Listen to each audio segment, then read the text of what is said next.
بسم اللہ الرحمن الرحیم۔ السلام علیکم۔ محمد انصر عرب جمبو نیوز کی طرف سے ایک تازہ ترین خبر کے ساتھ حاضر ہے۔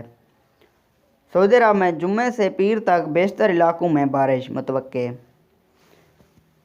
سعودی محکمہ موسمیات نے کہا ہے کہ جمعے سے پیر تک مملکت کے بیشتر علاقوں میں موسلا دھار بارش متوقع ہے۔ اخبار 24 کے مطابق محکمہ موسمیات کا کہنا ہے کہ مکہ، باہا، اسیر، جازان، مدینہ، حائل، تبوک، حدود شمالیہ، الجوف، القصیم اور الشرقیہ میں بارش کا امکان ہے۔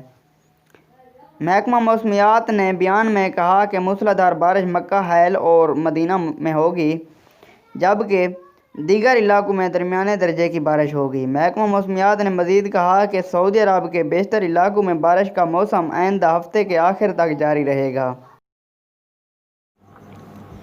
ویڈیو دیکھنے کا بہت شکریہ، اور میری ویڈیو اچھی لگی ہو تو میرے چینل کو ضرور سبسکرائب کریں، لائک کریں، شیئر کریں، اور ساتھ میں دیے گئے گھنٹی کے نشان پر کلک کر کے آل پر سلیکٹ کر دیں تاکہ میری ہر آنے والی نیو ویڈیو سے آپ باخبر رہ سکیں۔